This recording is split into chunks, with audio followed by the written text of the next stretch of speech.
A graça e a paz do nosso Senhor Jesus. Amém. Vamos orar? Senhor Deus bendito e gracioso, nós te agradecemos pelo teu amor, pela tua graça, pelo teu poder, pela tua presença em nossas vidas. Pedimos a ti que fale conosco nesta manhã, em que vamos compartilhar a tua palavra. Pedimos que o Senhor trate com os nossos corações e que o Senhor possa nos transformar por meio da revelação das Escrituras. Espírito Santo de Deus, nós te pedimos que fale conosco, abrindo o nosso entendimento, iluminando a nossa mente, quebrantando o nosso coração. É isso que nós te pedimos, confiando em ti, depositando em tuas mãos a nossa vida, o nosso coração, para que, por meio da tua ação em nós, nós possamos ser transformados segundo a imagem de Cristo. É o que nós te pedimos em nome de Jesus. Amém. Vamos, então, ler o Salmo de número 19, que diz assim: Os céus proclamam a glória de Deus, e o firmamento anuncia as obras das suas mãos. Um dia declara isso a outro dia, e uma noite revela conhecimento a outra noite. Sem discurso nem palavras, não se ouve a sua voz, mas sua voz se faz ouvir por toda a terra e suas palavras até os confins do mundo. Ali pôs uma tenda para o sol, que como um noivo sai do seu aposento e como herói se alegra a percorrer o seu caminho. Sai de uma extremidade dos céus e percorre até a outra extremidade. Nada se esconde do seu calor. A lei do Senhor é perfeita e restaura a alma. O testemunho do Senhor é fiel e dá sabedoria aos simples. Os preceitos do Senhor são retos e alegram o coração. O mandamento do Senhor é puro e ilumina os olhos. O temor do Senhor é limpo e permanece para sempre. Os juízos do Senhor são verdadeiros e inteiramente justos. São mais desejáveis que o ouro, sim, do que muito ouro, mais doces do que o mel que goteja dos favos. Também o teu servo é advertido por meio deles, e há grande recompensa em segui-los. Quem pode discernir os próprios erros? Absolve-me dos que me são ocultos. Guarda também o teu servo da arrogância, para que não me domine. Então serei íntegro e ficarei limpo de grande transgressão. As palavras da minha boca e a meditação do meu coração sejam agradáveis na tua presença, Senhor, minha rocha e meu redentor. Muito bem. Nós já tratamos aqui, né? Nós já falamos sobre os 7 primeiros versos aqui desse salmo, né? E nós vimos como Deus, por meio da sua palavra, ele revela, né, ou como a natureza, né, Davi está falando aqui, como que a natureza revela, né, a existência de Deus. Nós já vimos essa questão da proclamação, né, da criação, vimos que apesar da criação declarar a existência de Deus, a criação não é capaz de revelar de fato quem Deus é, né? E até sobre essa questão, né, eu quero citar aqui o 4º artigo dos cânones de Dort, que diz assim: é verdade que há no homem, depois da queda, um resto de luz natural. Assim, ele retém ainda alguma noção sobre Deus, sobre as coisas naturais e a diferença entre honra e desonra, e pratica alguma virtude e disciplina exterior. Mas o homem está tão longe de chegar ao conhecimento salvífico de Deus e a verdadeira conversão por meio desta luz natural, que ele não a usa apropriadamente, nem mesmo em assuntos cotidianos. Antes, qualquer que seja esta luz, o homem a polui totalmente, de maneira diversas, e a detém pela justiça.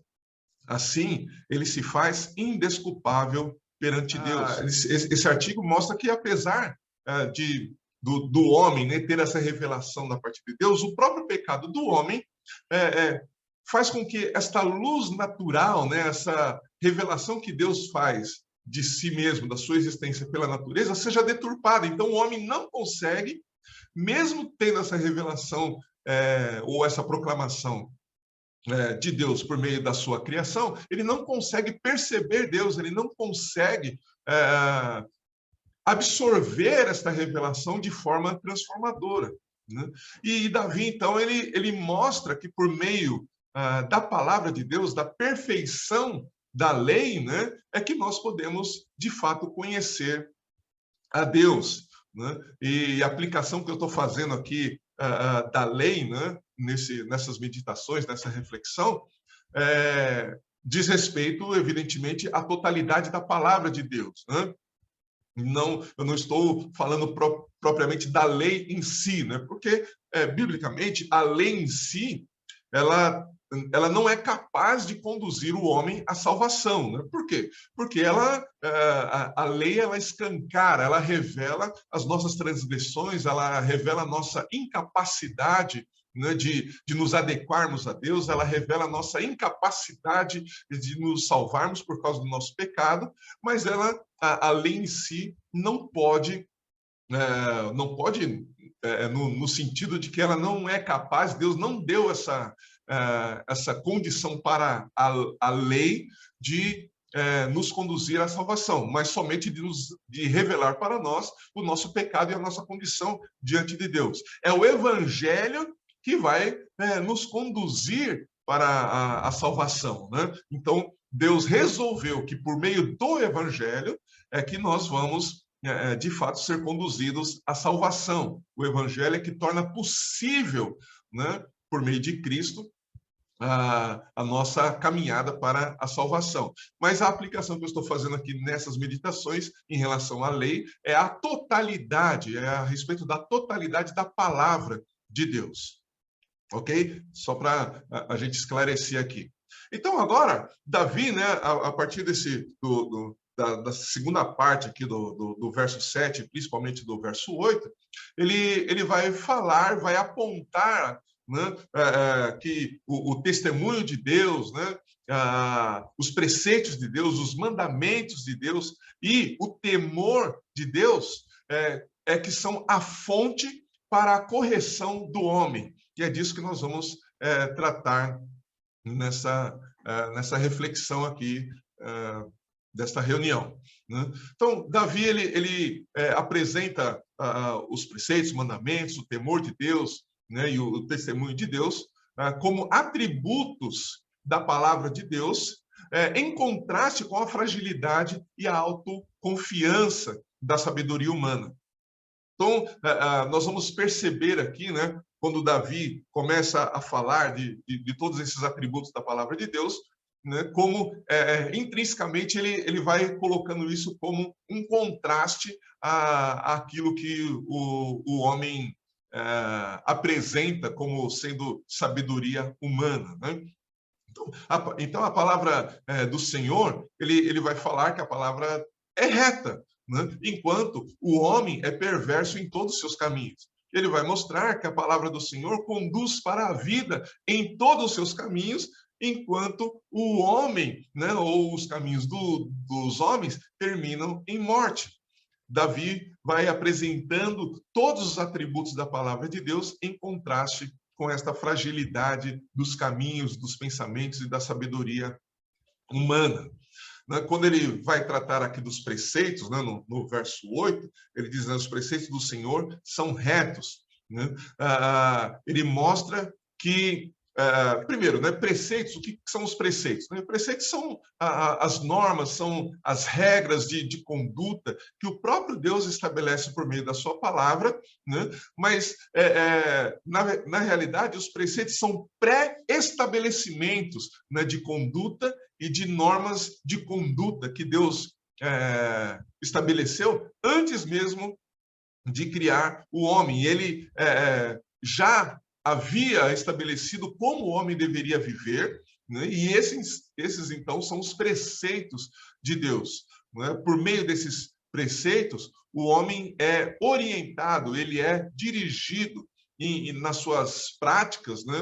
Na sua vida cotidiana, e por meio desses preceitos, todos aqueles que creem em Deus depositam também a sua confiança no próprio Deus e na sua palavra.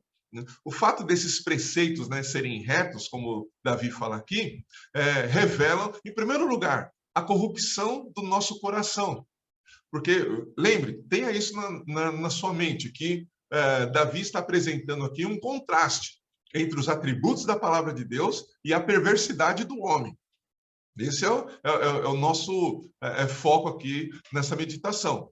Então, o fato dos preceitos de Deus serem retos revelam também a corrupção do nosso coração e nos confronta no nosso estado pecaminoso e em nossa conduta e pensamentos que são perversos.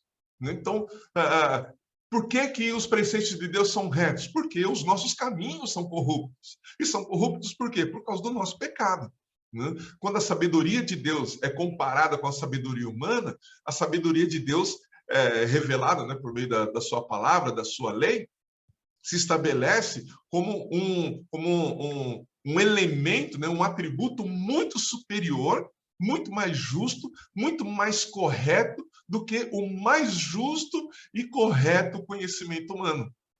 Então, na realidade, se nós compararmos, né, ou quando nós comparamos, né, mas quando nós comparamos, nós percebemos que a sabedoria de Deus, revelada por meio da sua palavra, ela é muito superior. Ela é muito superior a ponto de ser inigualável. Quando, então, nós somos expostos, né, a essa palavra, a palavra de Deus, nós somos guiados, né, para fora da nossa perversidade. Nós somos guiados para fora do nosso pecado. Então, sem a palavra de Deus, nós somos dirigidos pela nossa própria carne. Sem a palavra de Deus, nós somos dirigidos pelo nosso próprio pensamento. Sem a palavra de Deus, nós julgamos que os nossos caminhos são os melhores caminhos, quando na realidade não são. Somente quando nós somos moldados pelo poder da palavra de Deus, nossas vidas são de fato libertas do caminho da perdição total. Na continuidade do Salmo 8, ele vai dizer que os preceitos do Senhor, além de serem retos, eles alegram o coração. É nítido que o nosso coração se inclina para tudo aquilo que é mal. E é nítido também que o nosso coração tem prazer no pecado. Se a nossa carne, se o nosso coração não tivesse prazer no pecado, nós não pecaríamos. Né? Há pouco nós estávamos conversando, né, através aqui do bate-papo aqui do Zoom, que o Carlos, né, fez um chá lá e colocou no chá alho, né? Colocou misturou um monte de coisa lá e colocou alho também, né? E o gosto não ficou lá aquelas coisas, né? Então, ao tomar, ele tomou porque precisava, né? Por causa para ajudar a combater uma gripe aí, né? Mas não é uma coisa que ele vai acordar de manhã, toda manhã, e falar assim, eu vou fazer aquele chá lá com alho porque é gostoso. Não, ele tomou porque precisava tomar, mas não gera prazer. Não é aquela coisa assim que você toma e fala assim, nossa, que gostoso, né? Vou tomar mais 1 litrão. Não, é porque realmente isso traz um desprazer no paladar. Mas o pecado, para a carne, não é assim. O pecado, ele gera prazer para a carne, porque a carne está contaminada por pelo próprio pecado e ela se satisfaz naquilo que é contrário à palavra de Deus, aquilo que é contrário à vontade de Deus. Por isso que a nossa carne, o nosso coração se inclina para aquilo que é mal e tem prazer naquilo que é mal. Mas quando a palavra de Deus alcança o nosso íntimo, ela, em primeiro lugar, revela a obscuridade, né, e o vazio dos nossos propósitos, mas ela redireciona a nossa atenção para o que realmente vai trazer alegria e satisfação para o nosso coração, que é a vontade de Deus. Isso justamente porque a palavra de Deus, ao estabelecer a maneira como nós devemos viver, ela também limpa e purifica a nossa consciência. E ao nos moldar, produz em nosso coração o prazer que somente os que andam segundo a vontade de Deus podem desfrutar.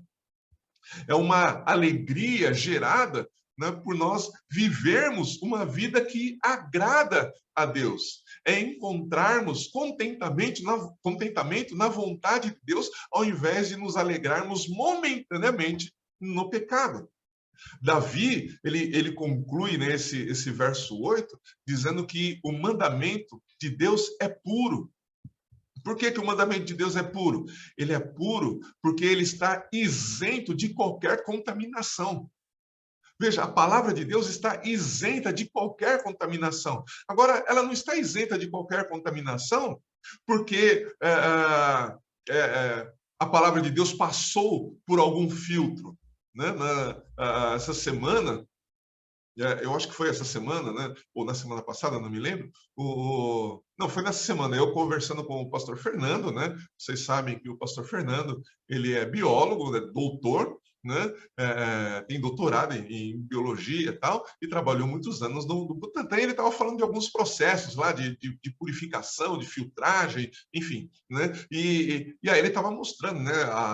Mostrando não, me falando, né? Um pouquinho sobre a ultrafiltragem, né? É um processo lá que ele ajudou a estabelecer, né, a implantar, na verdade, né, no Butantan, quando ele trabalhava lá, hoje já é aposentado, mas é um processo lá que, enfim, tira todas as impurezas. A palavra de Deus, ela não passou por um filtro porque ela tinha impurezas, ou ela se tornou pura porque ela tinha impurezas e após passar pelo filtro, ela se tornou pura. Não, a palavra de Deus, ela não foi contaminada. Ela nunca foi e nunca será contaminada.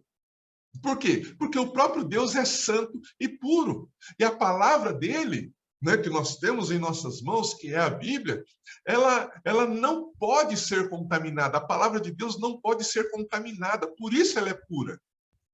Mais uma vez, ela não é pura porque passou por um filtro.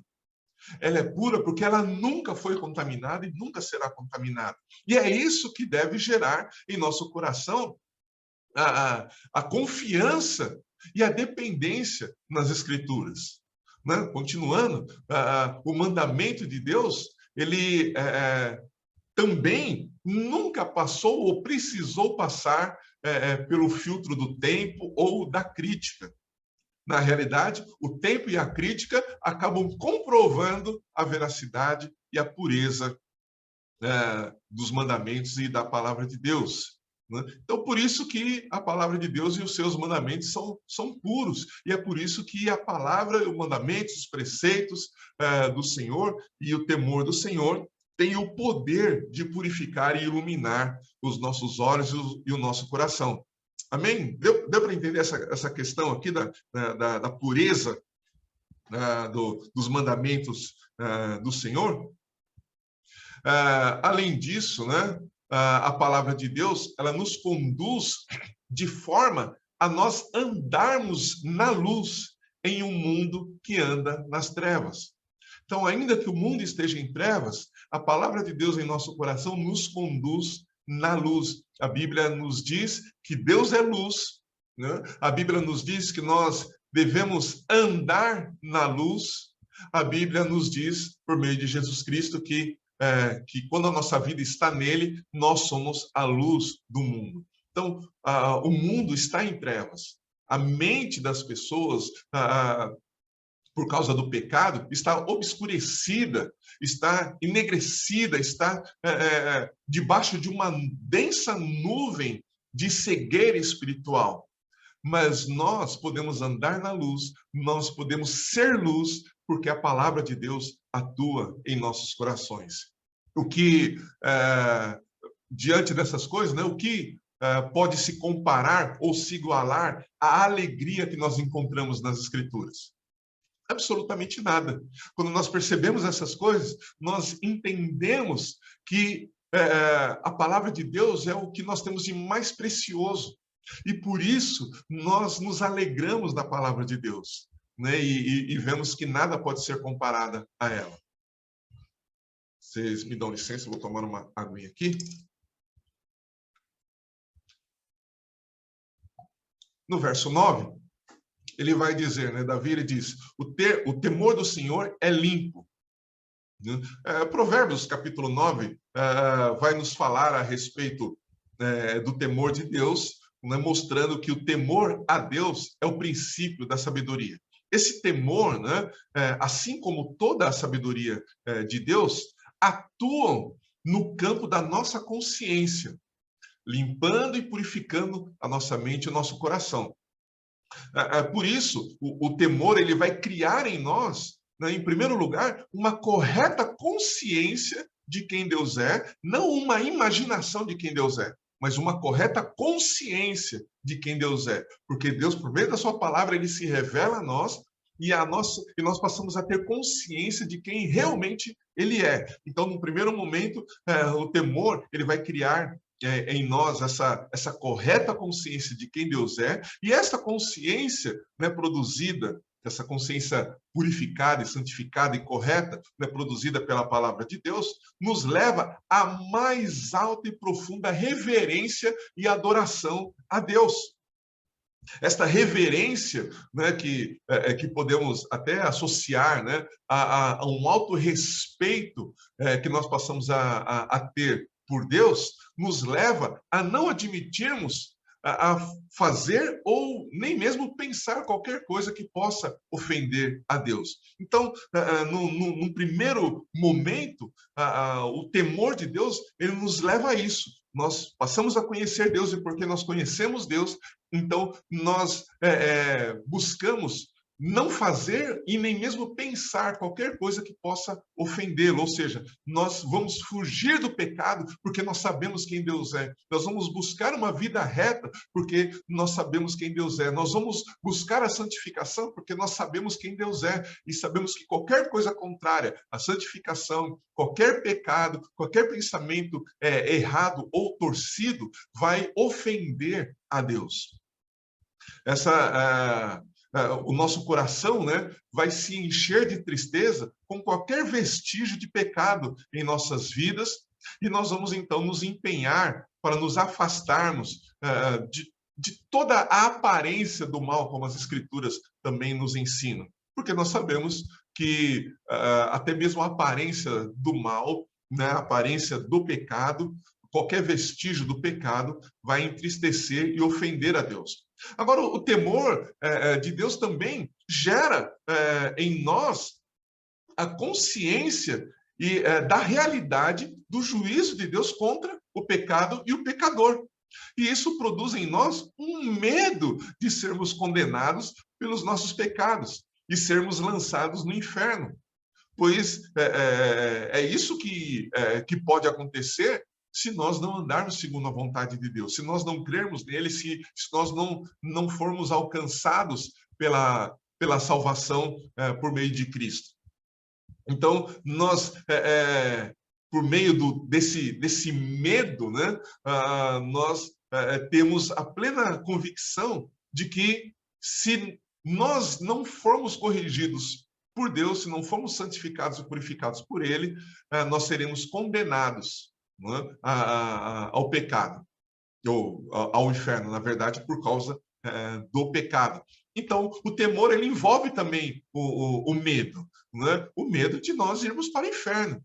E é bom nós termos esse medo, porque, de alguma forma, isso vai balizar a nossa conduta também. Né? É a mesma coisa, você está no metrô, você está na estação do metrô, você não passa aquela linha amarela até que o trem do metrô pare ali e abra as portas. Se você ultrapassar aquela linha amarela, você corre o risco, de vida, né? Porque ele vem numa velocidade relativamente alta, né? O trem vem numa velocidade relativamente alta, e se você estiver além daquela faixa amarela, você pode ser atingido, e ser atingido por um trem em movimento não deve ser uma coisa boa, né? E o resultado não deve ser muito bom. Então, o medo de ser atingido pelo trem do metrô te leva a ficar atrás da linha amarela até que o trem pare ali e abra as portas. Então, o medo de ir para o inferno, eu estou fazendo uma comparação aqui só para nós entendermos, o medo de ir para o inferno também deve nos levar a nos manter nos limites da palavra de Deus, nos manter dentro da segurança que a palavra de Deus nos dá. Amém? Mas, principalmente, o temor nos leva a uma conduta que nos leva a não admitir qualquer atitude ou pensamento que possa ofender a Deus. No verso 10, ele diz que os mandamentos do Senhor, né, os preceitos do Senhor, né, e o temor do Senhor são mais desejáveis que o ouro, né? Sim, mais puros, sim, mais do que muito ouro puro, mais doces do que o mel que goteja dos favos. A palavra de Deus nos foi dada para mostrar nossa condição perante Deus, para nos mostrar o caminho da redenção, e também nos foi dada para o nosso próprio benefício e bênçãos. Então, nós precisamos entender isso, que a palavra de Deus, além de mostrar a perversidade do nosso coração, ela também nos foi dada para o nosso próprio benefício. Né? Nós já vimos, né, no começo das meditações aqui do Salmo, na introdução, né, dessas exposições, lá no Salmo 1, como o Salmo 1 começa com as bem-aventuranças. Né? Se nós pensarmos ali no Sermão do Monte, né, onde Jesus começa a mostrar quais são os preceitos, os mandamentos e a forma de conduta do reino de Deus, também começa com bem-aventuranças. Então, o que nós precisamos, quando nós somos confrontados pela palavra de Deus, o que nós temos que entender é que tudo que está ali, até mesmo a revelação de que nós somos pecadores e carecemos de um Salvador, carecemos de um mediador, são para o nosso benefício, são para as nossas bênçãos. Quando nós entendemos dessa forma, o nosso coração se enche de alegria e nós passamos a desejar cada vez mais essa palavra, que é a palavra que nos traz salvação. E esse desejo, ele supera o desejo de prosperidade material, ele supera o desejo de adquirir bens nessa terra. Esse desejo pela palavra de Deus, esse desejo por sermos envolvidos pela verdade absoluta das Escrituras, nos conduzem para desejarmos mais do que sermos ricos, milionários, ainda que ter bens, ser próspero profissionalmente, ser próspero financeiramente, também sejam consequências das bênçãos de Deus. Mas isso não é o mais importante, porque não é ser rico, ter muito dinheiro, que vai fazer com que, de fato, nós sejamos felizes, porque a nossa felicidade está na salvação, a nossa felicidade está na vontade de Deus. A nossa alegria, o nosso prazer, a nossa satisfação está em andarmos segundo a vontade do próprio Deus. E a palavra do Senhor nos conduz para isso, para uma alegria que supera a alegria que os bens, que a prosperidade material desse mundo pode proporcionar para nós. Amém? A palavra de Deus, ela gera os perfeitos benefícios que a nossa alma, de fato, deseja. Deus, através do profeta Jeremias, nós conhecemos bem o texto, lá no capítulo 29, ele diz: eu é que sei os planos que tenho para vós, planos de paz e não de mal, para vos dar o fim que vocês desejam. Porque o fim que nós desejamos é realmente aquela alegria, aquela satisfação em vivermos. E a palavra de Deus é que pode gerar isso. Muitas pessoas têm muitos bens, muitas pessoas têm uma condição financeira excelente e ainda assim não são felizes, porque lhes faltam a palavra de Deus. Então,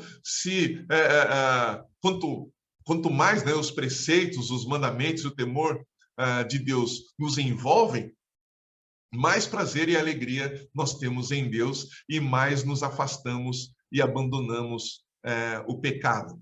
Cada vez que a palavra de Deus revela a nossa fragilidade e a nossa decadência, nós encontramos nela mesmo as bem-aventuranças da redenção e a esperança da alegria eterna. No verso 11, ele vai dizer: também o teu servo é advertido por meio deles, né? Por meio dos preceitos, mandamentos e temor do Senhor. E há grande recompensa em segui-los. E aí a gente fica pensando, né? Quem é justo e correto, quem é tão justo, né, e tão correto que não precisa ser advertido. Na verdade, todos nós precisamos ser corrigidos, todos nós precisamos ser advertidos. Mas perceba como Davi, ele sente o amor, o cuidado e a proteção de Deus, mesmo quando ele está sendo repreendido, mesmo quando ele está sendo corrigido. Ele não se sente ofendido por ter a sua perversidade exposta. Entende? Ele não fica ali melindroso, né? Falando assim, Deus me ama, ele só fica falando o que eu faço de errado. Não, não é isso. Não, o Davi não coloca o seu foco nisso. Né? Quando a sua perversidade, quando o seu pecado são expostos, né? Davi, ele vê os benefícios da correção que vem pela palavra de Deus, que vem pelos preceitos, mandamentos e ordenanças do Senhor.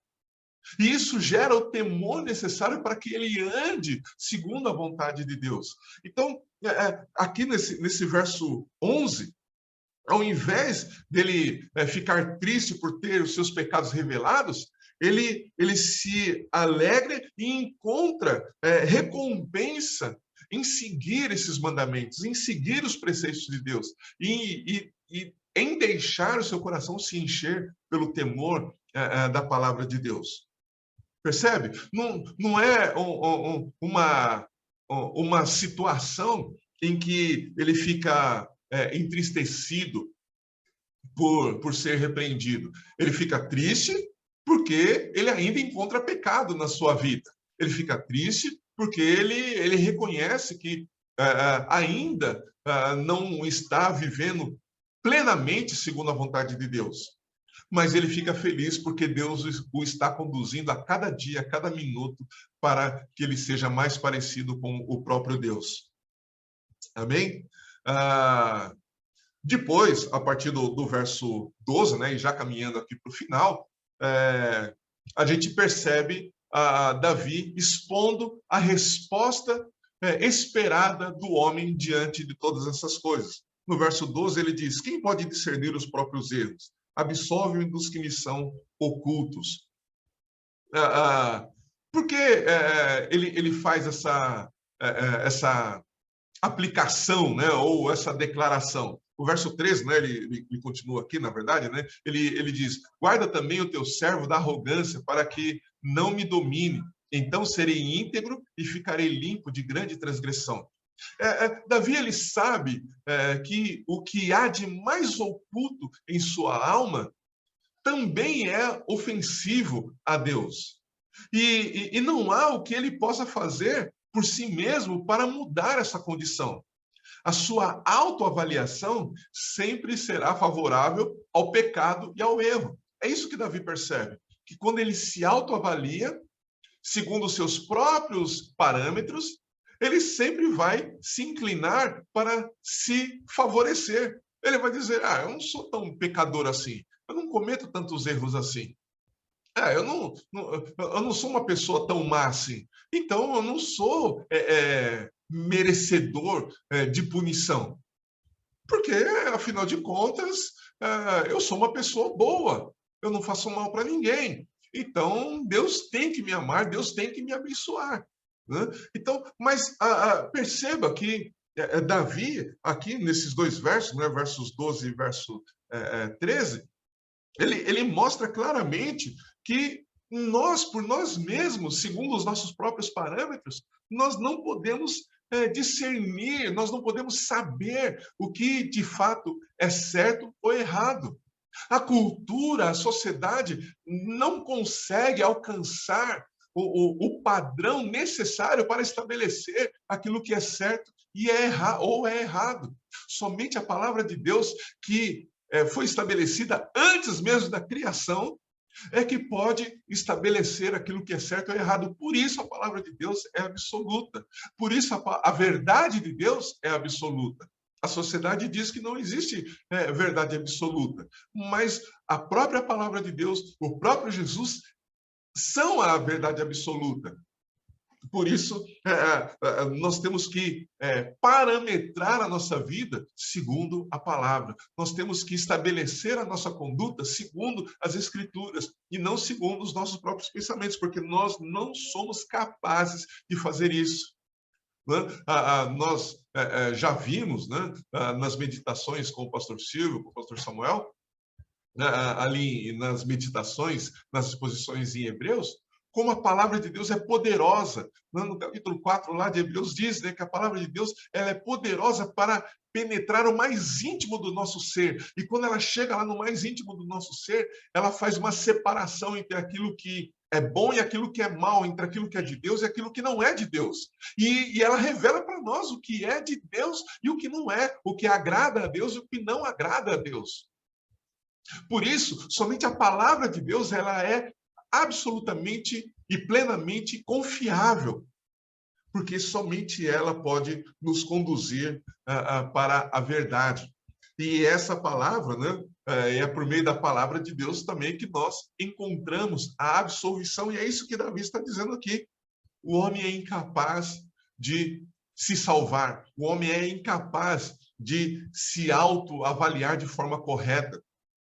Por isso, quando Paulo também diz, né, no contexto ali da ceia, né, que o homem deve examinar-se a si mesmo, esse exame não deve ser feito com base nos parâmetros humanos, mas deve ser com base na palavra de Deus. A palavra de Deus é que deve ser o parâmetro para nós nos examinarmos. Então, nós vamos nos examinar à luz da palavra de Deus. E à luz da palavra de Deus, então, nós vamos encontrar as falhas e as rachaduras, né, que existem no nosso caráter, e ela, então, vai nos conduzir para a absolvição. Quando Davi fala aqui, né, absolve-me dos meus, dos erros, né, que me são ocultos, ou dos pecados que me são ocultos, é porque ele também entende que existem questões lá no seu coração que ele não considera como erro, mas que, diante da palavra de Deus, são um erro. Né? E aí, então, ele deseja que a palavra de Deus possa alcançar até mesmo essas áreas e transformar a sua mente, e transformar o seu coração, para que ele entenda que aquilo que muitas coisas que ele não considera como pecado, na realidade são pecados, para que ele então se arrependa. Esse é o desejo de Davi. E ele, no verso 13, né, ele fala, ele pede, ele clama a Deus para que Deus o guarde, né, da arrogância, né, da prepotência, para que estas coisas não dominem o seu coração, mas que ele seja dominado totalmente pela palavra de Deus, né? Porque ele deseja ser íntegro diante de Deus. Ele deseja ser limpo, ser purificado, como a palavra de Deus é pura. Ele percebe que a palavra de Deus é pura, como ele já declarou nos versos anteriores. Ele entende que os mandamentos do Senhor, os preceitos do Senhor são puros, são santos, e ele quer ser adequado a esta santidade e a esta pureza. Por isso, ele clama aqui e pede para que Deus o guarde, e guarde seu coração de toda arrogância, de toda prepotência. E, finalmente, né, no verso 14, ele diz, as palavras da minha boca e a meditação do meu coração sejam agradáveis na tua presença, Senhor, minha rocha e meu redentor. A palavra de Deus, ela é pura, né, e purifica as nossas intenções e gera em nós a verdadeira adoração. O pastor Fernando já pregou sobre isso algumas semanas atrás, sobre a verdadeira adoração. Né? E aí, aqui, nesse verso 14, né, e nessa declaração, estão inclusas também as palavras de arrependimento, porque nós imaginamos aqui, né, quando ele fala que as palavras da minha boca, né, ou dos meus lábios, como diz em outra versão, que as palavras da minha boca e a meditação do meu coração sejam agradáveis na tua presença. E muitas vezes a gente limita essa declaração aqui de Davi somente às canções que nós cantamos, somente a algumas orações que nós fazemos. Né? Mas o Davi aqui ele está sendo muito mais amplo. Quando ele fala aqui das palavras, né, dos seus lábios, E estão inclusas também as palavras de arrependimento.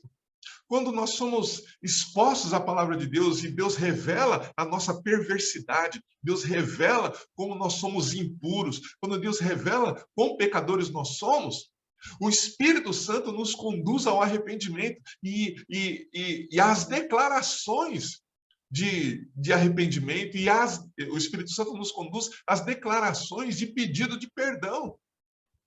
Então, quando Davi, ele diz aqui a respeito das palavras da sua boca serem agradáveis ao Senhor, ele está falando que ele também quer expressar, por meio das suas palavras, o arrependimento genuíno por seus pecados. Veja aqui, o cerne aqui desse salmo é a revelação de Deus por meio da sua criação e por meio da sua palavra, e esse confronto, vamos dizer assim, né, com a perversidade do homem. Então, quando nós somos conduzidos pelo Espírito Santo ao arrependimento e nós declaramos, então, o nosso arrependimento pelos nossos pecados, isso também devem ser agradáveis, não podem ser palavras vazias. Não podem ser simplesmente palavras de remorso. Devem ser, sim, palavras de verdadeiro arrependimento. Né? No Novo Testamento, João, né, o apóstolo João, ele vai falar lá no seu evangelho que nós devemos apresentar frutos de verdadeiro arrependimento. Então veja que não são só palavras. Tiago diz que nós não devemos ser somente ouvintes, mas praticantes. Então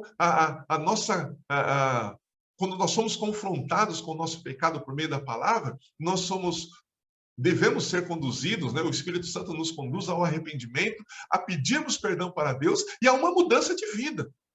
E aqui, então, Davi está concluindo justamente com isso, que as palavras da sua boca e a meditação do seu coração sejam agradáveis na presença do Senhor, mas não só por causa das palavras, mas por causa de uma mudança de vida gerada pela palavra de Deus.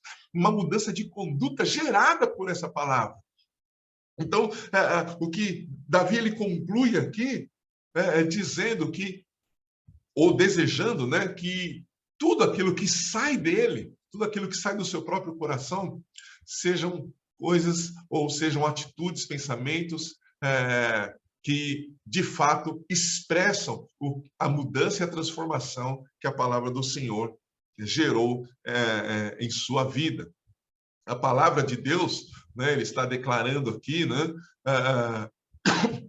que essa palavra gerou uma profunda influência no seu coração e despertou nele o que antes não podia ser despertado por causa do pecado. Né? A palavra de Deus gerou um desejo santo de glorificar a Deus, até mesmo através dos seus pensamentos. E aí, o que ele deseja é agradar a Deus em tudo, em palavras, em pensamentos, em atitudes. Por isso, ele expressa aqui esse desejo, né?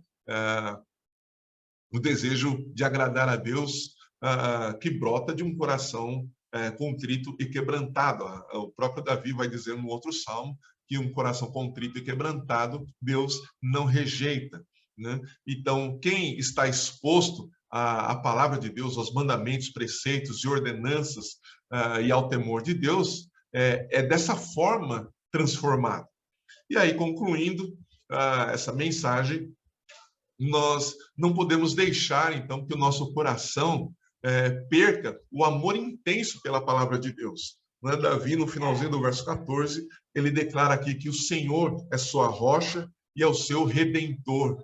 Olha que coisa maravilhosa. Diante da revelação, né, da palavra de Deus, diante daquilo que Deus gera no coração dele, Davi ele vai dizer que ele chega a essa conclusão, que o próprio Senhor, que se revela por meio da sua palavra, né, iniciando essa revelação, trazendo um despertamento por meio da criação, mas que por meio das Escrituras ele revela o seu próprio caráter.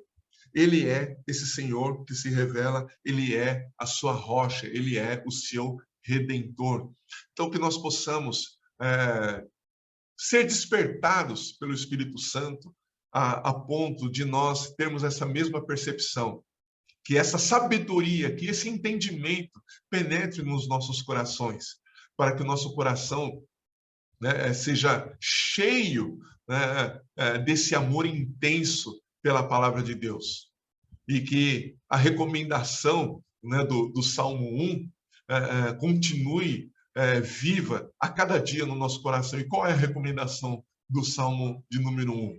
Medita nessa palavra dia e noite. Que possamos meditar na palavra do Senhor dia e noite, para que ela constantemente possa nos purificar, nos santificar e possa gerar em nós aquilo que somente ela pode gerar. Amém? Então, era isso que eu tinha para compartilhar aqui com vocês, fechando, né, essa terceira parte aqui, da meditação no Salmo de número 19, e eu espero que Deus tenha falado ao seu coração e que você realmente possa ser cheio da vontade de Deus, possa ser cheio da palavra de Deus e ame as Escrituras para que ela possa transformar a sua vida. Somente pelas Escrituras nós podemos ser transformados. Amém? Deus te abençoe e que o Senhor possa continuar agindo em sua vida. Vamos orar. Senhor Deus, nós te agradecemos e te louvamos pela tua palavra, te agradecemos porque o Senhor se revelou e continua se revelando a nós por meio das Escrituras. Nós te pedimos nesse instante que essa verdade, que estas verdades reveladas aqui no Salmo 19 sejam verdades que penetrem no mais íntimo do nosso coração e que por meio dos teus preceitos, por meio dos teus mandamentos, por meio das tuas ordenanças, por meio do temor do Senhor, nós sejamos conduzidos à verdadeira salvação, sejamos conduzidos à verdadeira adoração. Que o Senhor fale conosco em nome de Jesus e que o Senhor faça com que a tua palavra molde todo o nosso ser e toda a nossa vida. Essa é a nossa oração, esse é o nosso desejo, em nome de Jesus. Fiquem todos com Deus.